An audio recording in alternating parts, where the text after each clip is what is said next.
The stars above Canada shimmered like frozen tears as Ula the penguin pushed through the underbrush, his flippers trembling from exhaustion.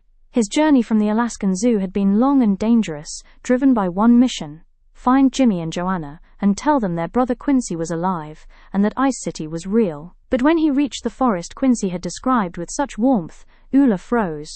The forest was gone. In its place sprawled a human neighborhood. Metal homes, drilling rigs hissing steam, towers belching smoke. The scent of pine and river had been replaced by oil and ash. Tree stumps stretched as far as he could see. "Where is everyone?" Ula whispered, spinning in circles, desperate for a mistake, a sign of life.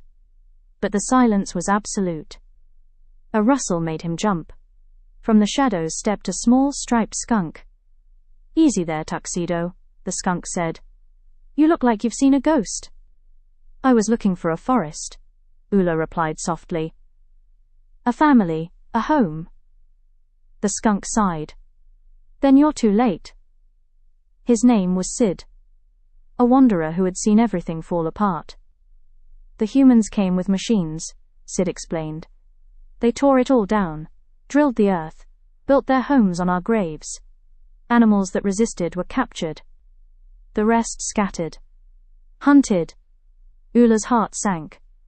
"Quincy was right," he murmured. "He saw this coming." Sid nodded. "The zoo's full now. And the towns posted signs: trespassers will be shot. A bear was killed near the rigs last week. No questions asked." Ula clenched his flippers. "Then we have no time to waste. Jimmy and Joanna are in that zoo. I have to get them out." Sid blinked. "You're serious?" "I didn't cross oceans to fail now." Under the cover of darkness, the unlikely duo crept through the town. Dodging headlights, slipping under fences, narrowly avoiding becoming roadkill. The zoo loomed ahead, cold and silent, its walls high and unforgiving. They climbed a drainage pipe, slid through a vent, and dropped into the belly of captivity. Inside, the zoo was a maze of cages and corridors. Ula and Sid searched frantically. Empty enclosures, sleeping animals, locked doors. Time was running out. At the end of a long hallway, they found a heavy door slightly ajar. They pushed it open, and froze. A massive saber-toothed tiger lay chained in the center of the room, breath slow and thunderous. His eyes snapped open. "WHO dares wake, Sabo?" he roared, lunging forward until the chains yanked him back, claws scraping inches from Ula's beak. Sid screamed. Ula didn't flinch. "I'm sorry," Ula said, bowing low. "But I need your help," Sabo growled. "I have a performance in the morning. With the bears." "I don't have time for Jimmy and Joanna," Ula interrupted. "They're your co-stars, and their brother Quincy is alive. He's waiting for them, in Ice City." Sabo froze. The fury in his eyes flickered, then softened.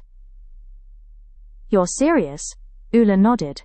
"I've come to take them home." Sabo sat back, chains rattling. "Then you're braver than you look, Penguin. The bears are in the next wing. But be careful. The guards don't sleep, and they don't forgive." Ula turned to leave, but Sabo called out. "Tell Quincy, the circus is dying, and some of us are ready to fight." Ula nodded. "I will." And with that, he and Sid slipped into the shadows once more.